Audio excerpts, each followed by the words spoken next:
తిరుపతిలో గంజాయి అక్రమ రవాణా చేస్తున్న నలుగురిని పోలీసులు అదుపులోకి తీసుకున్నారు. వారి వద్ద నుంచి పెద్ద మొత్తంలో గంజాయి బాక్సులను స్వాధీనం చేసుకున్నారు.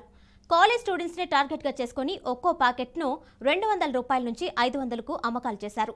రిక్షా, ఆటో, లారీ డ్రైవర్లకు కూడా విక్రయించేవారు. గంజాయి అక్రమ రవాణాలో పట్టుబడిన వారిలో మహిళలు ఉండడం గమనార్హం.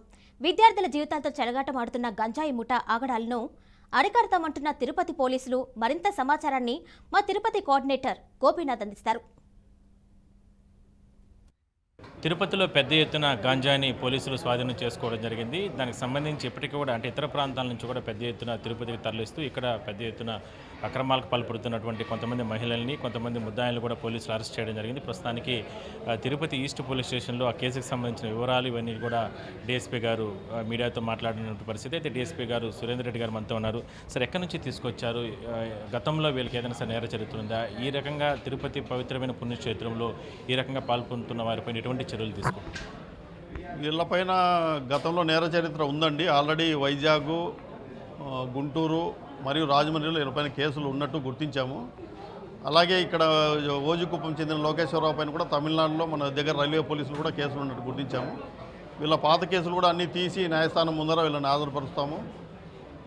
వీళ్ళపైన కఠినంగా, చట్టపరంగా కఠినంగా చర్యలు తీసుకుని వీళ్ళకి శిక్ష పడేట్టు కూడా చేస్తాం. సార్, ఎక్కడి నుంచి తీసుకొచ్చారు వీళ్ళు ప్రధానంగా? ఎందుకంటే ట్రావెల్స్ అంటే బస్సుల్లో కావచ్చు, రకరకాలుగా వీళ్ళు అక్రమాలకు పాల్పడుతుంటారు కాబట్టి ఇప్పుడు ఇవాళ అరెస్ట్ చేసిన ముద్దాయిలు వీళ్ళు ఏ ప్రాంతానికి చెందిన వాళ్ళు, ఎక్కడి నుంచి వీళ్ళు రవాణా చేస్తున్నారు, ఎక్కడెక్కడ తిరుపతిలో అమ్ముతున్నారు?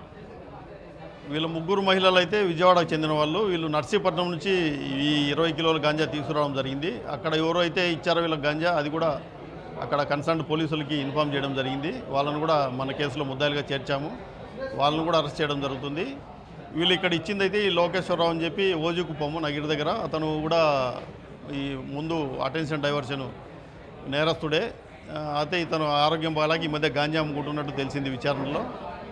వీళ్ళందరిపైన కూడా చట్టపరంగా చర్యలు తీసుకుంటాము. ఇందు ముందు కూడా ఇంకా ఎవరెవరు చేస్తున్నారు అనేది విచారించి ఈ గాంజా లేకుండా చేయడం అనేది మా ప్రధాన ఉద్దేశం. ఎక్కడెక్కడ అమ్ముతున్నారు వీళ్ళు? అంటే తీసుకొచ్చిన తర్వాత ఎక్కడెక్కడ, అంటే విద్యార్థులకు ఎట్లా అమ్మడం కానీ, ఇలాంటి ఇంకేదైనా సరే ముఠా ఉందా? వీళ్ళ వెనకాల, అంటే వీళ్ళు మహిళలే ఈ స్థాయిలో చేసే అవకాశం ఉండదు కాబట్టి వీళ్ళ వెనకాల ఏదైనా సరే ఎవరైనా ముఠా, పెద్ద ముఠా ఉన్నారా? వాళ్ళని ఏదైనా సరే ఐడెంటిఫికేషన్ చేసే అవకాశం ఉందా? ఇన్వెస్టిగేషన్లు వీళ్ళే వాస్తవాలు బయట? వీళ్ళైతే ఓన్లీ ట్రాన్స్పోర్టర్స్. వీళ్ళు తర్వాత తెచ్చి ఇక్కడ పెద్ద ఎత్తున గాంజా సప్లై చేసిన తర్వాత ఇక్కడ లోకల్గా కొన్న వాళ్ళు చిన్న చిన్న పొట్టాలు చేసి ఈ లేబర్ ఏరియాల్లో కొంతమంది డ్రైవర్లకు అలాగే స్టూడెంట్స్ కూడా అలవాటు చేస్తున్నట్టు తెలిసింది.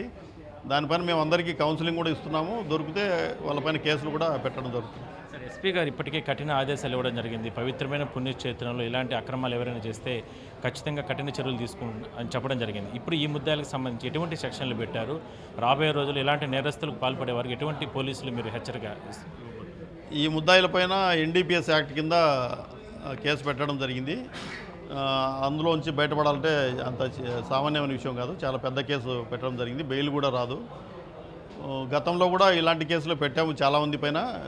గతంతో పోలిస్తే ఇప్పుడు చూస్తే చాలా వరకు గాంజా వాడకం అనేది తగ్గింది. ట్రాన్స్పోర్ట్ వాడకం అనేది కూడా తగ్గింది. ఇక ముందు కూడా ఇది లేకుండా చేస్తాం ఖచ్చితంగా.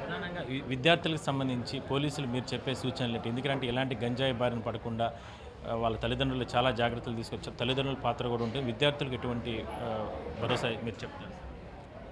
మేము తరచుగా ఈ కాలేజీలు విజిట్ చేసి ఎస్సీబీ వాళ్ళు కానీ మేము కానీ ఆ కాలేజీ యాజమాన్యాలు కూడా చెప్తున్నాము. అలాగే స్టూడెంట్స్ కూడా అవగాహన సదస్సులు నిర్వహిస్తున్నాము. ఈ గాంజా ఒక్కసారి కానీ అలవాటు అయితే వాళ్ళ ఫ్యూచర్ ఏ విధంగా నాశనం అవుతుందో కూడా వాళ్ళకు చెప్పడం జరుగుతుంది. చిన్న చిన్న ఈ ఫిల్మ్స్ కూడా వేసి వాళ్ళకు అవగాహన కల్పిస్తున్నాము. డెఫినెట్గా ఈ గాంజా స్మగ్లింగ్ని మనం అరకడితే ఈ కింద వరకు చేరకుండా చూస్తే అది ఆగిపోతుందని అనుకుంటున్నాం. మొత్తం మీద అంటే తిరుపతి పవిత్ర పుణ్యక్షేత్రం, ఇక్కడ ఇప్పటికే గాంజాకి సంబంధించినటువంటి పెద్ద ఎత్తున సరఫరా జరుగుతుంది. వీళ్ళపైన కఠిన చర్యలు తీసుకుంటాం. ఎందుకంటే ఆల్రెడీ ప్రస్తుతానికి ముగ్గురు ముద్దాయిలు, అది మహిళా ముద్దాయిలను కొంతమందిని అరెస్ట్ చేయడం జరిగింది. కేవలం వీళ్ళు ఇతర ప్రాంతాల నుంచి నరసరావుపేట కావచ్చు, అంటే వైజాగ్, రకరకాల ప్రాంతాల నుంచి మాత్రం వీళ్ళు తీసుకొస్తూ ఉంటారు. దీని వెనకాల కూడా కొంతమందిని ఐడెంటిఫికేషన్ చేయడం జరిగింది. వాళ్ళపైన కూడా కఠిన చర్యలు తీసుకుంటాం. వాళ్ళని కూడా త్వరలోనే అరెస్ట్ చేస్తాం. దీనికి సంబంధించి ఎటువంటి ఇబ్బందులు లేకుండా యువత చాలా జాగ్రత్తలు తీసుకోవాలి. వాళ్ళ తల్లిదండ్రులు కూడా జాగ్రత్తలు తీసుకుని ఈ గాంజాకి అలవాటు పడకుండా జాగ్రత్తలు తీసుకోవాలని కూడా డీఎస్పీ గారు చెప్తున్నారు. వీడియో జర్నలిస్ట్ కోటితో కలిసి గోపీనాథ్, బీఆర్కే న్యూస్, తిరుపతి నుంచి.